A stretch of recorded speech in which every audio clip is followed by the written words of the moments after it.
Bonjour et merci d'être ici ce matin pour une conférence de presse au sujet du projet de loi C-5. I'm grateful that you're here for a press conference on Bill C-5. We're going to be joined here. This is a press conference of interested parties, and certainly not partisan. Comme chef de Parti vert du Canada, je n'ai jamais vu quelque chose comme C-5. I've never seen a bill like this, and I've never seen a process to push it through so quickly. You could call it the big, beautiful bulldozer bill. I'm going to be recognizing in order. I'll turn the microphone next to my colleague, the Honourable Member for Courtenay-Alberni, representing the New Democrats here, Gord. Then we're going to turn to Indigenous leadership for their words of wisdom. Grand Chief Debassigé from Anishinabek Nation, and speaking on behalf of the Chief of Ontario, Regional Chief Abram Benedict, and also we'll be hearing from Senator Paul Prosper, who's also a Chief of the Mi'kmaq Nation, and then from two environmental law experts, Anna Johnston from West Coast Environmental Law, and Josh Ginsberg from Eco-Justice. So I'll go to Gord Johns and then to our Indigenous leadership. C'est un grand honneur d'être parmi un groupe comme ça, des experts, des avocats et les peuples qui sont contre ce projet de loi avec beaucoup d'inquiétude. Okay. To you, Gord. Sure. Thanks. Well, it's an honor to be joining such an esteemed team. Thank you, Elizabeth, for organizing today. And I think just as so people know, obviously with Trump tariffs and the impact that they're having, we as New Democrats see certainly as an opportunity to build and to do more, buy more here at home to support workers and Indigenous peoples. But the way they're going about it, this government, is the wrong way. Certainly, it can't be done, when they're fast-tracking legislation that puts environmental, labor, and health legislation at risk and regulations. This is a massive power shift. It's lacking oversight. The bill requires much more scrutiny of this magnitude. It's an infringement, obviously, on Indigenous rights. We're going to hear from some of the Grand Chief and certainly the regional chief today about that. But this is an infringement on the obligation of the federal government when it comes to free, prior, and informed consent, and certainly the United Nations Declaration on the Rights of Indigenous Peoples. And we're going to hear more again from my NDP colleague, Leah Gazan, who will be speaking about that more in the coming days on behalf of the NDP. But certainly, this can't come at lowering labor and environment and health regulations. This is certainly something that we're very deeply concerned about as New Democrats. We also see nation building as building more housing and schools and infrastructure and supporting, building more hospitals as well. So I think that the government needs to make sure that they ensure that this has got proper scrutiny, and I'm really grateful for the work of the environmental organizations standing today that are going to speak about the risks that are taking place here. But fast-tracking this legislation is going to cause serious harm, and it's going to not lead to fast-tracking projects. It's going to lead to more time in the courts and more protests instead of doing what their goals and their objectives are. So we're hoping they'll work with us to not fast-track this legislation. And I'm getting fast-tracked now, so I'm going to pass it over. Thank you. Thank you for the invite. Honored to be here. I'd like to begin by saying that Indigenous people are for development. They're for, the positive development of this country. But when we're looking at a bill like C-5, there are some necessary steps that have to be undertaken, given the breadth of what we're looking at with respect to these extraordinary powers that are contained within the bill. So I am going to be putting forward an amendment to slow down the process with respect to Part 2 of Bill C-5, and hopes that more rational minds prevail in terms of consulting with Indigenous groups, from the rights holders themselves. I'm glad we have the regional chief here and Grand Chief, but also from environmental experts as well, because as mentioned before, if you don't do it right now, we're looking at some potential litigation in the future. So it's best to be proactive now and not to allow this bill to take place on the backs of Indigenous people. Thank you very much. Sego, it's been alados. Yawan Miigwech for the opportunity to speak this morning about the importance of this bill, or the importance of process around this bill. I am Ontario Regional Chief Abram Benedict, and we have just experienced in Ontario Bill 5 that was a very similar approach, an approach where the process is undermining democracy, undermining the rights holders of the First Nations across Canada, in this case with C-5. The government is choosing to fast-track, use their powers to fast-track this legislation is certainly something all Canadians should be concerned about. I can tell you that the rights holders across our region, across Canada, across Turtle Island, are concerned about the process being used. Never mind the fact that this legislation changes a number of fundamental legislation that's equally important to our people to protect the most important resources, that's our lands, our water, our territories. Undermines the jurisdiction of the many communities, all of the communities across Canada. I do want to echo the Senator's comments as well. We are not in opposition to development. We're not in opposition to projects. We're not in opposition to preserving the economy and the jurisdiction of this nation. If anybody understands sovereignty and jurisdiction, it's the First Nation rights holders across Canada. But the First Nation rights holders must be involved from the beginning. Not giving 3 weeks notice that a legislation will be coming forward and giving 2 weeks notice of what it looks like, giving 2 weeks to provide comment. And then again, seeing the process streamlined, where the rights holders in Canada don't have an opportunity to speak to the legislators, the decision makers. It's unacceptable. And I can tell you that in Ontario, through the Chiefs of Ontario and with our leadership, we'll be looking at all options, including holding demonstration rally here tomorrow in Ottawa, legal options as well. The governments want to speed up processes, they want to speed up development, but this is not how to do it. We will use the courts to slow down, to ensure that the rights holders are heard, that the government does what is right and has the First Nation rights holders at the table from the beginning. So, miigwech. Good morning. Thank you, Ms. May, for the invitation. My name is Linda Debassigé, and I'm the Grand Council Chief for the Inishnabek Nation. The Inishnabek Nation advocates and supports 39 First Nations communities in Ontario. And I fully echo Senator Prosper and Ontario Regional Chief's comments and support their comments as well. For our Anishinabek Nation, First Nations, they have not been consulted on this bill appropriately or adequately. This bill presents serious concerns that, in our view, creates a path forward for any government to create legislation that undermines the rights and interests of our First Nations people. Further, this process, in addition to what was stated, this government and its process has not allowed our rights holders the opportunity to speak in any of the processes going forward, and thereby demonstrating to us how important the relationship with First Nations people are in this country. Not moving together will make partnerships complex and create different levels of conflict. Our rights holders need to be heard, our First Nations communities that represent the voices of their people in their sovereign lands. And you know, there really needs to be another way forward that allows for appropriate and adequate consultation and consent of our rights holders, our First Nations in this province. Miigwech. Good morning. My name is Anna Johnston. I'm a staff lawyer at West Coast Environmental Law. Bill C-5 is an assault on science and democracy. It lets cabinet ministers approve projects without any information other than the self-interested claims of proponents. It ignores decades of experience and throws the principle of informed decision-making out the window.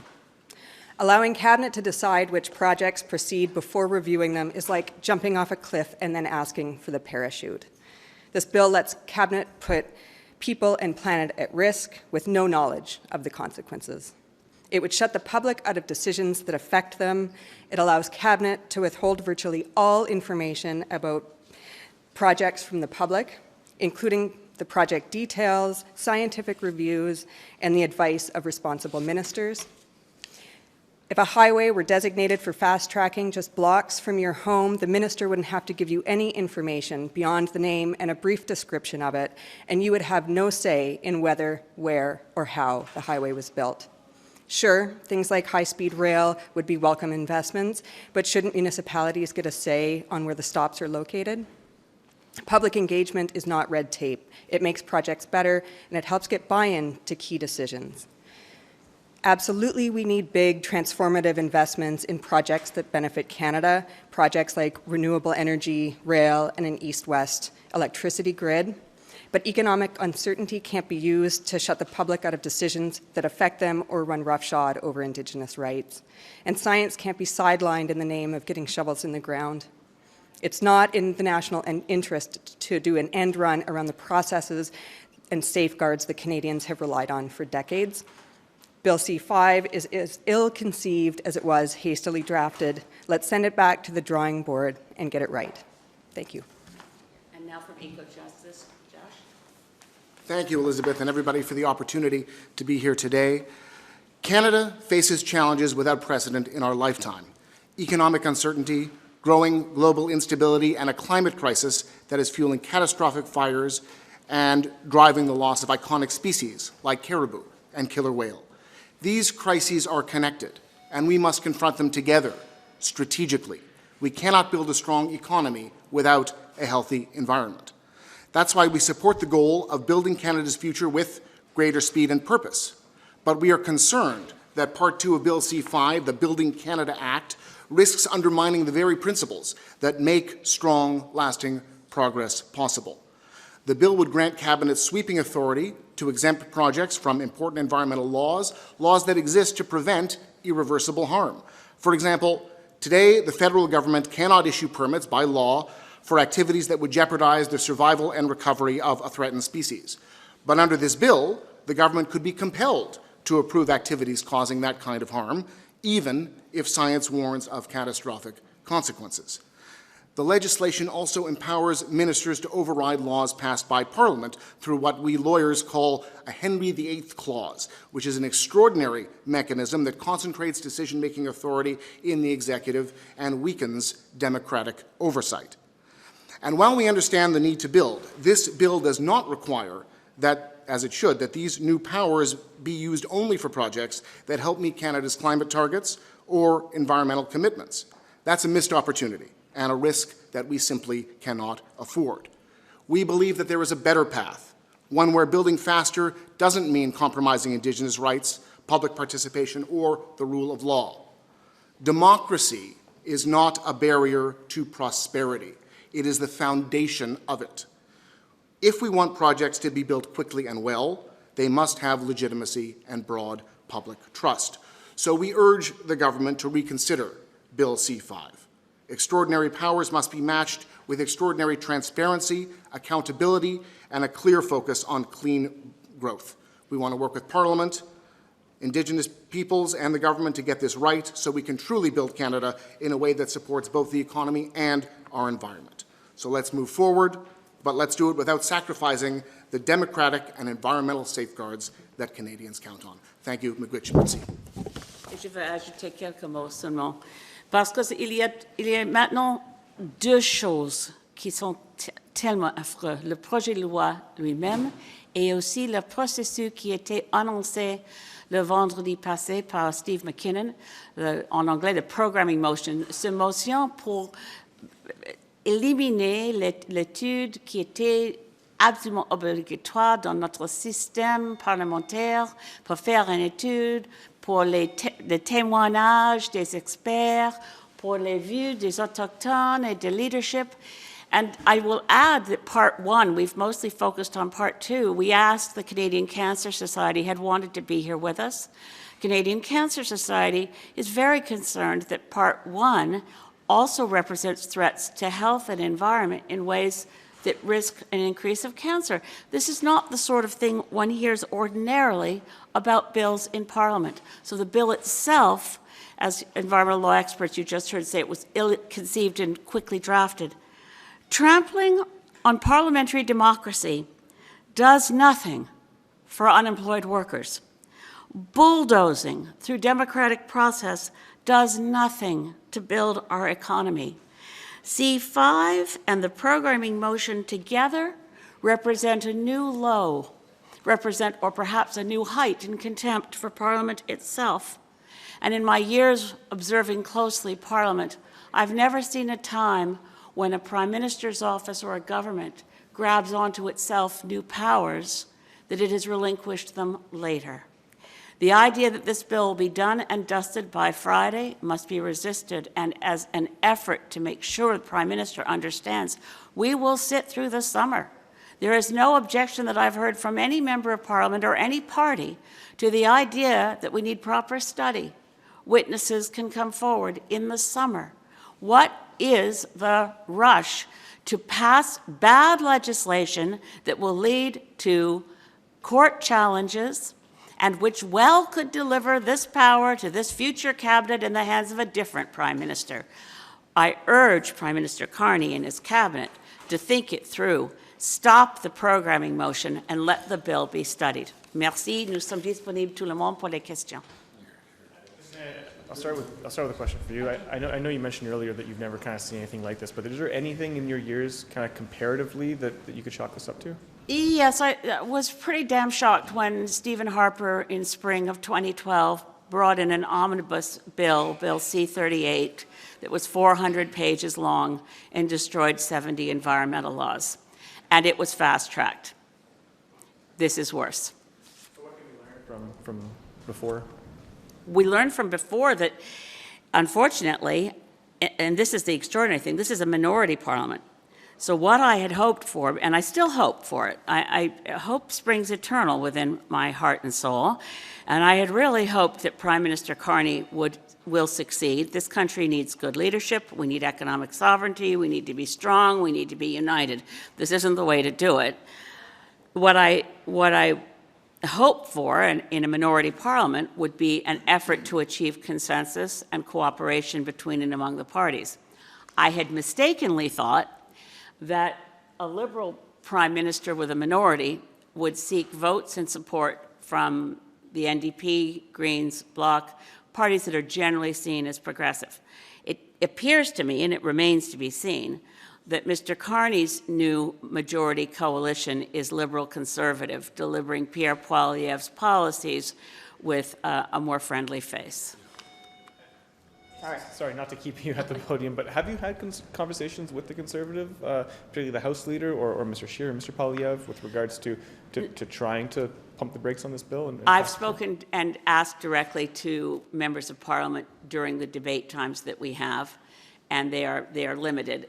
The Conservatives have expressed concerns. Certainly Shannon Stubbs, MP for Lakeland, with whom I exchanged words on the floor, expresses concerns about this bill. But whether, and this remains to be seen, is this brinksmanship and a bluff from the Liberals that they can push through a programming motion and have this bill pass third reading and sent to the Senate by Friday?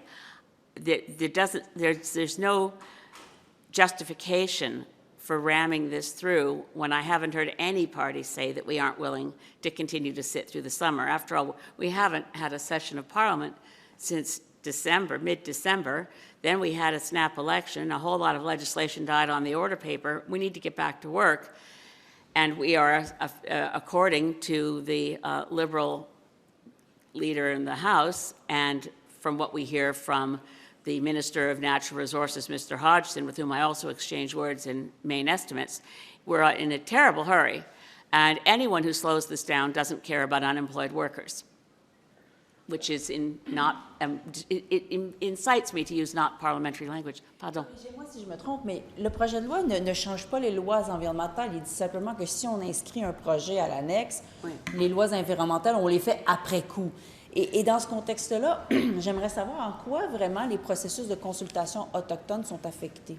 Oui, c'est la question pour les peuples autochtones, mais c'est clair que dans les mots de ce projet de loi, il était clair que la consultation avec les nations, c'est seulement une consultation, pas une décision. Ce n'est pas nécessaire d'avoir le consensus en avant le moment quand le cabinet va faire la décision. Ce projet est dans l'intérêt national et maintenant, c'est sur la liste des projets. Et après ça, c'est clair qu'il n'y a pas une seule loi qui reste debout contre la décision que nous avons décidé que ce projet, c'est dans l'intérêt national. Et on doit faire les décisions en faveur de ce projet. J'ai jamais vu une clause comme la clause de... C'est presque... Oh ouais. Deeming, c'est la section 6, les décisions qui doivent être rendues et les conclusions et avis qui doivent être formulés pour qu'une autorisation soit accordée à l'égard d'un projet d'intérêt national sont réputés rendus ou formulés, selon le cas, en vue de permettre la réalisation de tout ou en part du projet. So in advance, any decision or determination is going to be made, we're going to deem that it be made in favor of permitting the project to be carried out. I understand that. Wait. I've read the bill. Oh, yeah, but wait. my question is, it doesn't change the way they consult First Nations in this bill. It just says that the project is deemed to be approved already. And even right now, there's no veto granted Aboriginal consultation. So what's the difference, really? The difference is in free, prior, and informed consent. And I suppose even the hypocrisy of the fig leaf that Indigenous consultations are meaningful now. The failure to use the words meaningful consultation, to say Indigenous nations and rights holders under Section 35. And again, even the way that's phrased is odd. Rights holders where we think the project may affect their rights. How do you know that when you haven't studied it at all? I think at this point I should cede the floor to Indigenous representatives here and also other lawyers. Thanks for the question. I mean, fundamentally, the government has said and has put in language in there that they will consult after the fact. And what we have heard from the government, they have legislation, the UNDRIP legislation talked about reconciliation, but to my point earlier is around process. The government is putting through this bill, not allowing the rights holders to have any input into it. Frankly, no Canadians abroad are able to make submissions and to be heard in testimony, which is concerning. And so for the rights holders to hear from the government that we're going to do the right thing after the fact is a negative connotation to start off that process. And so as Elizabeth has mentioned as well, is that may impact. I mean, there are many situations where First Nation rights holders say that this impacts our right, and the government says they don't. And so there's going to be an impasse there of where those rights begin and where they end. That already happens. That's my question. I mean, already Yes. there are some cases where there's a project proposed and Aboriginal people will say, no, we don't agree with it, and the project will go ahead anyway. Yeah. So therefore, my question, what's really the difference? Well, the difference is that the process to mitigate the checks and balances will be gone. I mean, frankly, the minister can go ahead and say that there's no impact. There is no impact to any rights holders, and can approve it off they go, and that's very problematic. Does anyone want to add anything from the legal team to the point that was just raised? Yeah, I might. I think the courts have been clear that consultation has to be meaningful, and consultation can't be meaningful if one of the parties has come to the table with its mind closed, right? So when you have the decision at the end of consultation, when you have the decision at the end of the information gathering and analysis phase, that conversation can be meaningful throughout. The parties might not agree on the end result, but if their minds are open in that conversation, that's engagement. But when you're entering into the conversation saying the most fundamental question to be answered here, we're not going to have that conversation, that's not meaningful. In the bill, it says that the minister, the municipal responsible for the the projects, can ask the minister responsible for the reviews, whatever review applies in the particular case, for which conditions can be applied. So in that context, there is some room to take into consideration what would have been heard. To make a bad thing maybe marginally less bad, but if you've already made the yes-no decision, the decision about whether, and then you say to First Nations rights holders, okay, well, let's talk about how we tweak this thing around the edges, that's not meaningful. That's not nation to nation, and it's not reconciliation. Thank you. I'm just going to, I want to thank again the trust that was displayed by Indigenous leadership and a member of Parliament from a different party and from Indigenous and from environmental law organizations to accept a wide open chance to maybe get some Canadians' attention on what's happening here, knowing that this is going to be pushed through the House unless more than just 2 MPs stand up and say no, more than just 2 parties stand up and say no, and ask the Prime Minister to please reconsider. A member of his own caucus, West Vancouver Sunshine Coast, Sea to Sky Country, Patrick Weiler, has pointed out that with this bill having a lifespan of 5 years, these sweeping powers could be in the hands of a different Prime Minister. Please think twice. Let's study the bill, let's make appropriate amendments, and let's see what is in the national interest, because as Josh just said, democracy is always in the national interest. I wish everybody well at the G7 in Kananaskis today. There are many problems around the world that weigh on our minds, but they're not an excuse for trampling democracy in Canada. Thank you. Merci. Miigwech. The parade is coming. Oh my God. What a leap of faith. Tu fermerais-tu le podium? Je vais le déconnecter pour pas que ça parte.